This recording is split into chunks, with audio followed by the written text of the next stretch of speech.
tarde, hoje terça-feira, 4 de novembro de 2014. A primeira acontece está começando na tela da Band.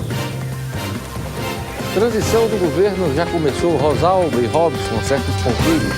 O governador eleito fala pacto político, mas ainda faz referência ao acordão quando lembra dos adversários. O deputado estadual José Dias, do PSD, é o entrevistado desta terça-feira. Agora no RN Acontece.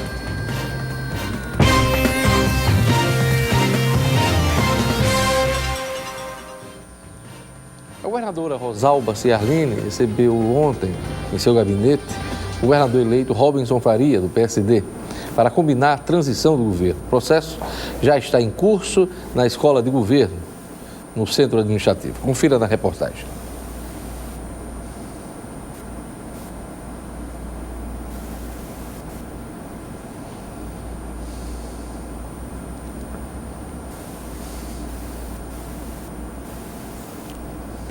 A equipe de transição de governo atende a uma recomendação do Ministério Público Federal. Ela será composta por servidores e secretários da atual e da futura gestão. Para auxiliar em seu início de governo, Robinson Faria elegeu 12 nomes entre pessoas que atuaram na sua campanha e ex-gestores do Estado. O vice-governador eleito, Fábio Dantas, irá coordenar a equipe, acompanhado da advogada Tatiana Mendes Cunha, procuradora da Assembleia Legislativa. Também fazem parte da equipe o atual deputado estadual Fernando Mineiro e o futuro deputado estadual Adriano Gadelha. A analista de sistema Juliane de Faria também foi escolhida, assim como o ex-subsecretário de Recursos Humanos do Estado, Mário Sérgio de Oliveira Gurgel. Leonardo Yuri de Carvalho da Silva, gerente da Caixa Econômica Federal, foi outro nome confirmado, assim como a delegada de Polícia Civil e interventora da Fundac, Kaline Leite Gonçalves. Frederico Lara Menezes foi outro selecionado. Ele é o atual secretário-geral da Assembleia Legislativa. Também vai compor os trabalhos José Aldemir Freire, economista e chefe da unidade estadual do IBGE. Assim como Maria de Salete Dantas Gurgel, auditora do SUS, e Luiz Henrique Souza e Silva, advogado e assessor de Robinson Faria. Segundo o governador, a equipe trabalhará para levantar dados, números de pessoal e analisar a atual situação das receitas do Estado. O importante é colher todos os dados para que possamos elaborar projetos novos, para não perder tempo. E a partir de janeiro, quando o governo começar, já temos projetos para apresentar em Brasília. A equipe de transição do governo são todos os secretários, porque todos estarão em contato com o grupo, as pessoas que forem indicadas pelo o futuro governador, com o governador eleito, para que haja esse trabalho em perfeita harmonia, com muita transparência. Pois é, a palavra de ordem na transição é a harmonia.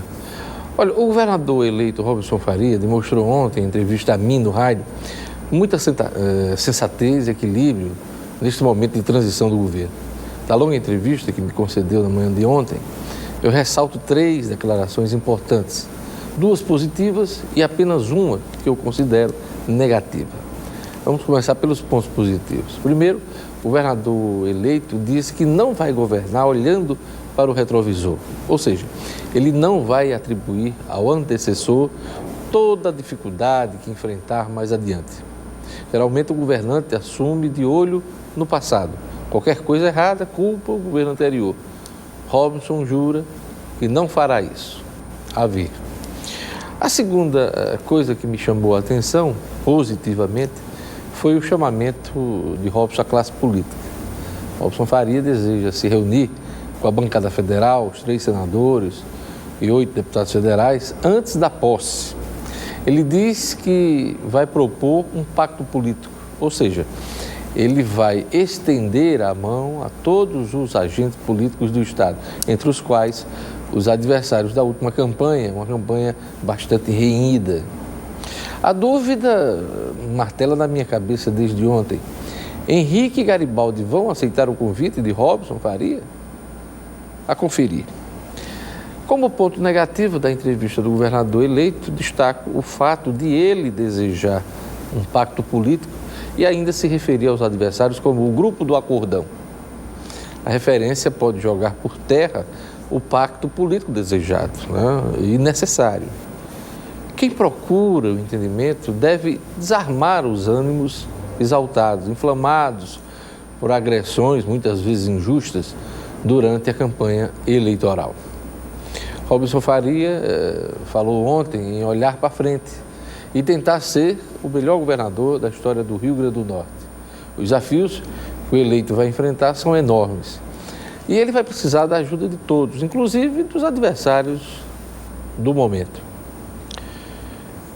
É isso aí, vamos aguardar as primeiras ações e decisões do governador eleito. Vamos aos destaques dos jornais locais desta terça-feira, 4 de novembro. Novo Jornal registra aqui: transição, paz e amor. Futura primeira-dama, Juliane Faria, é um dos 12 nomes da equipe de transição, que inclui os petistas Mineiro e Adriana Gadelha e terá Fábio Dantas como coordenador. É o registro do Novo Jornal. A Tribuna do Norte diz aqui na sua capa: Carla delegava à irmã controle dos precatórios. Operação Judas em julgamento no Tribunal de Justiça. Servidores do TJRN testemunharam ontem sobre as fraudes no setor de precatórios e afirmaram que André de Paiva Ubarana, irmã de Carla Ubarana, suposta mentora do esquema, chefiava o setor na ausência desta, apesar da servidora que oficialmente era designada para ocupar o cargo. O desembargador Oswaldo Cruz, acusado de ser cúmplice de Ubarana, negou as acusações. É o que destaca a Tribuna do Norte. Olha, você está pensando em comprar um carro? Olha, tem que pensar bem para comprar bem, afinal. Você quer um carro novinho, completo, barato e que não vai te deixar na mão? Pois é. Esse carro que você está pensando está na Localiza Seminovos e você pode sair com ele na hora. São várias marcas de modelos, todos com garantia de procedência, quilometragem real e o melhor preço. Procure a Localiza. Olha, no próximo bloco eu vou entrevistar o deputado José Dias, do PSD. A gente vai conversar sobre o processo de transição que começou hoje. Aguarde só um instante.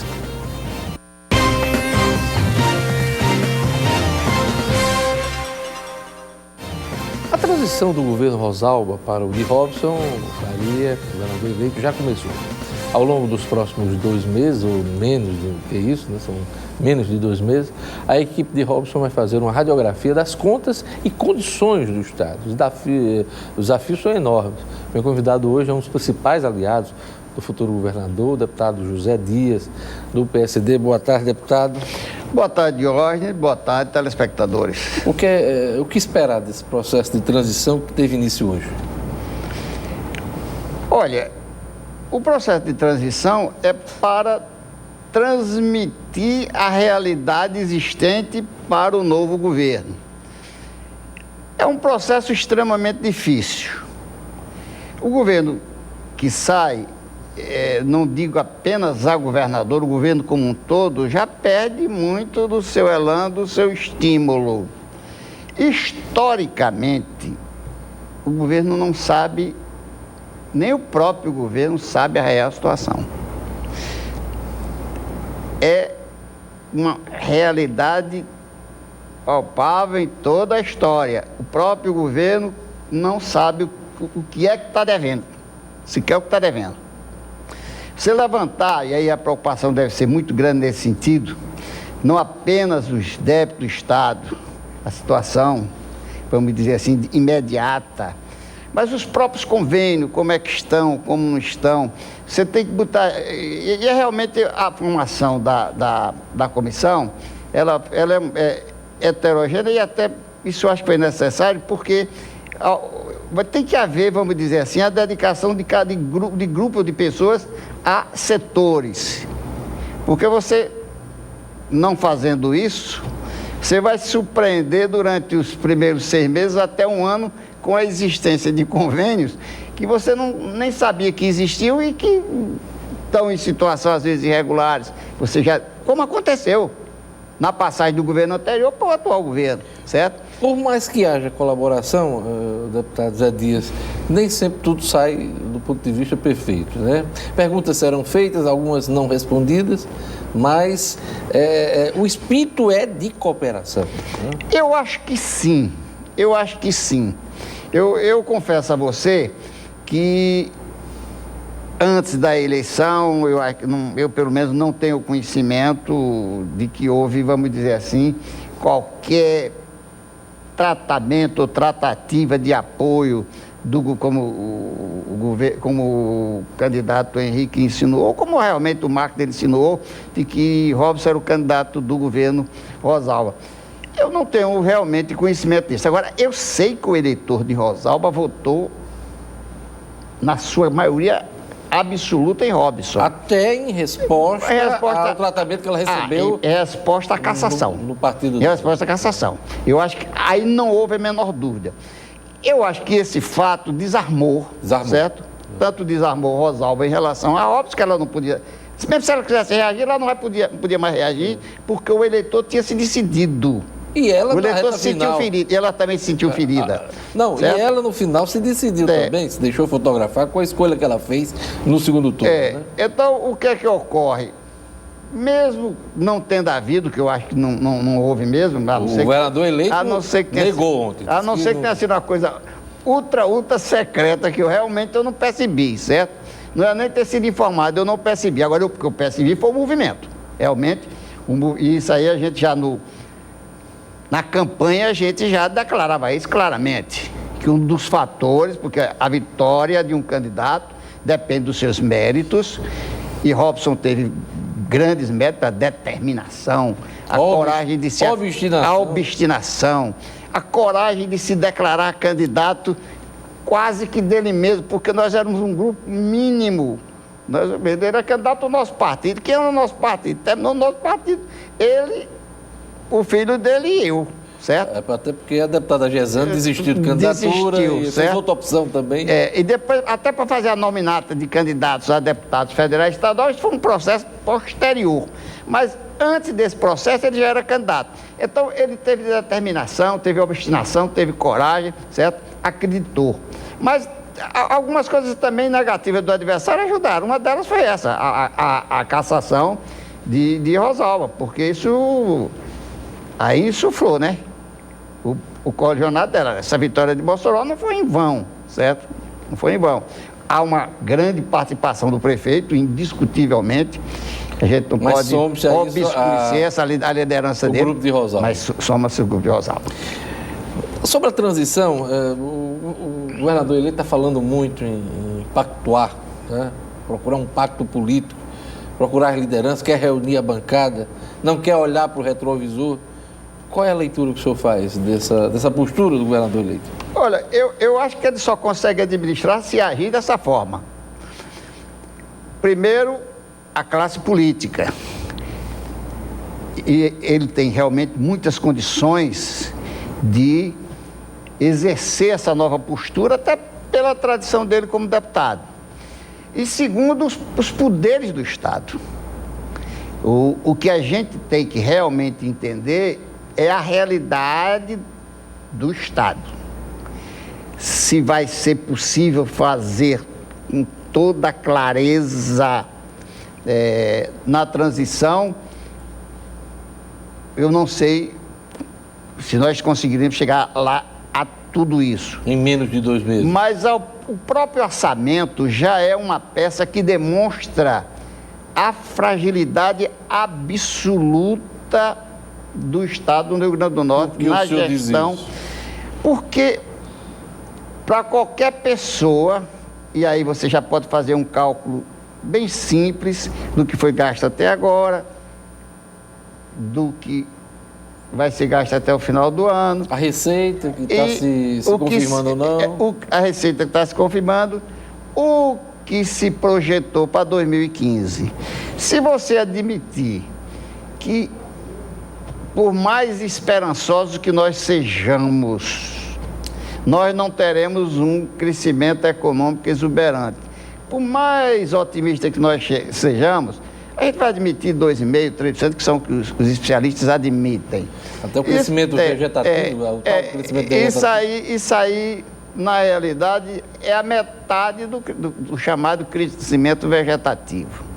E você ainda tem algumas coisas que vão acontecer, porque foram leis que foram aprovadas, tem leis que desde o governo anterior que ainda estão represadas em sua total. O senhor fala do ponto de vista das categorias. Das categorias, né? Certo? Sim. Porque o grande problema do Estado, e infelizmente é um problema seríssimo, porque as pessoas têm razão, todas as categorias têm seus direitos de reivindicar, e algumas são realmente injustiçadas, mas o grande problema do Estado é pessoal.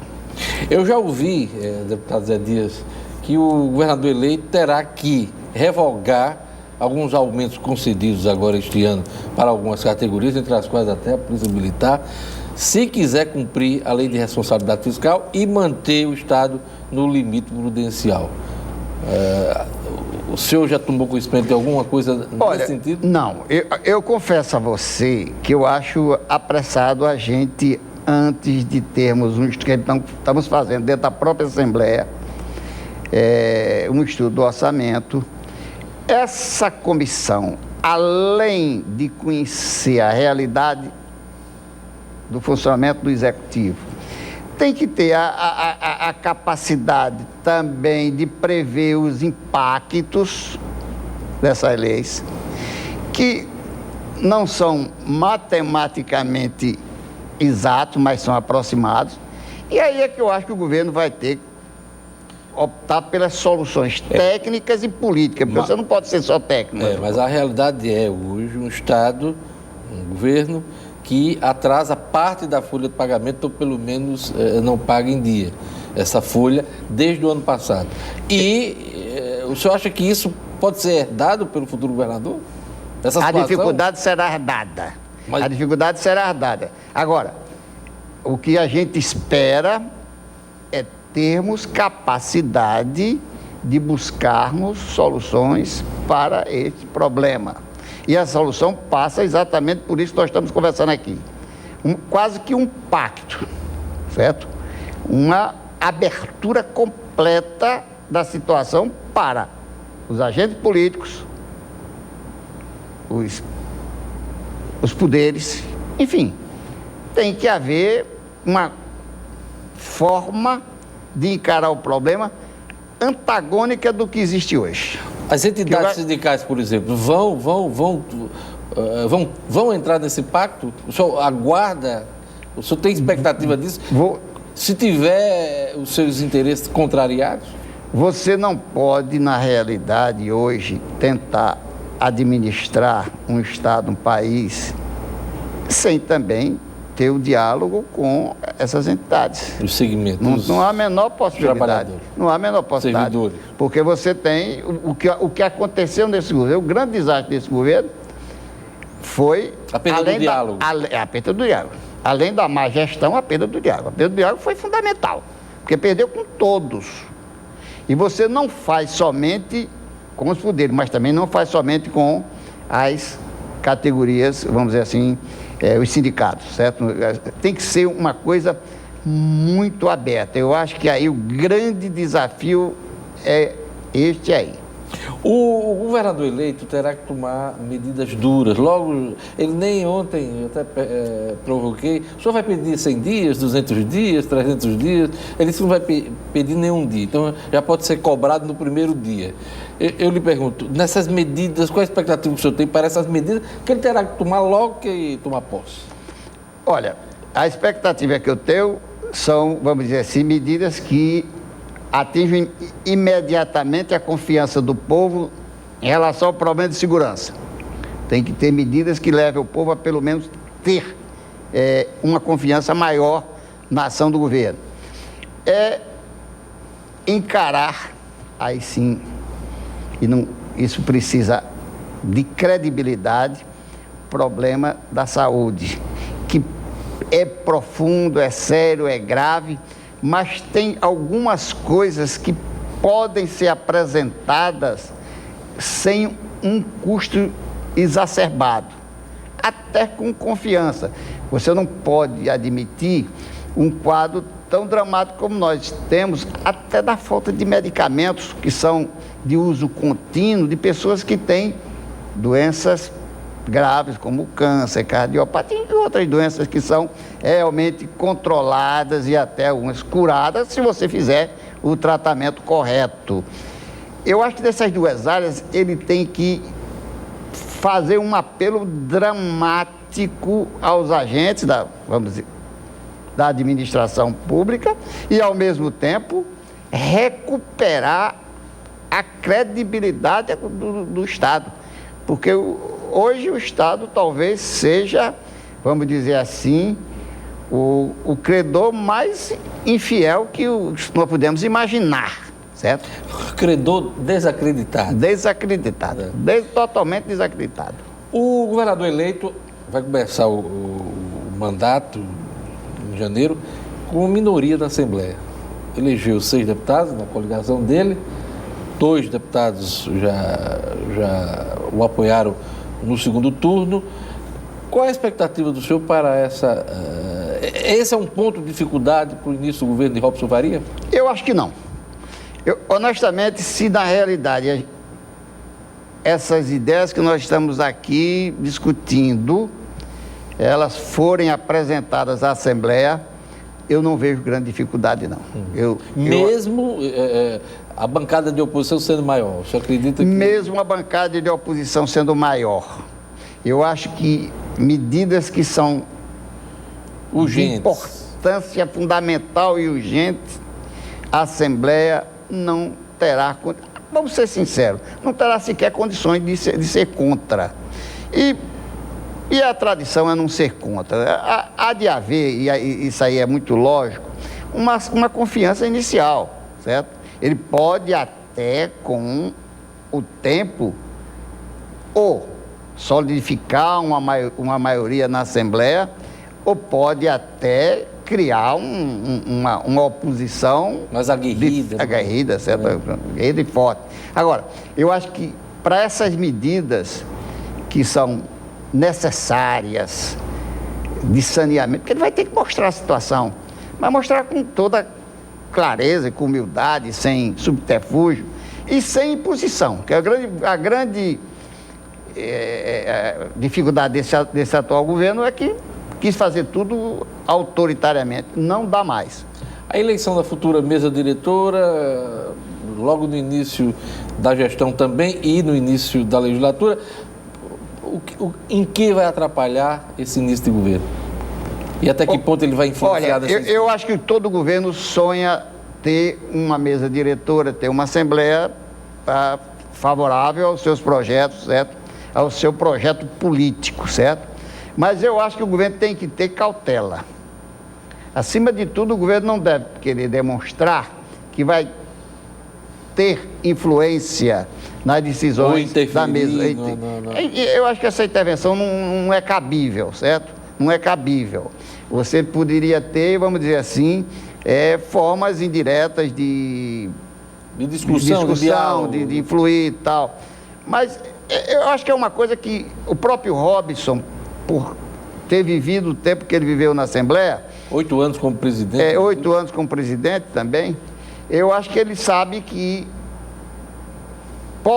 a coisa pode caminhar e caminhar sem nenhum atropelo para o governo e para o povo, que é principalmente que a gente deve estar visando, com uma posição de mais cautela em relação a essa interferência quase que direta que o governo faz na Assembleia. Qual a expectativa que o senhor tem de políticos do peso, como Henrique Eduardo Alves, Garibaldo Alves Filho, enfim, líderes como Vilma de Faria, João Maia, que é dirigente de um partido, perdedores dessa eleição, no papel de opositores ao futuro governo? Qual a expectativa do deputado Zé Dias?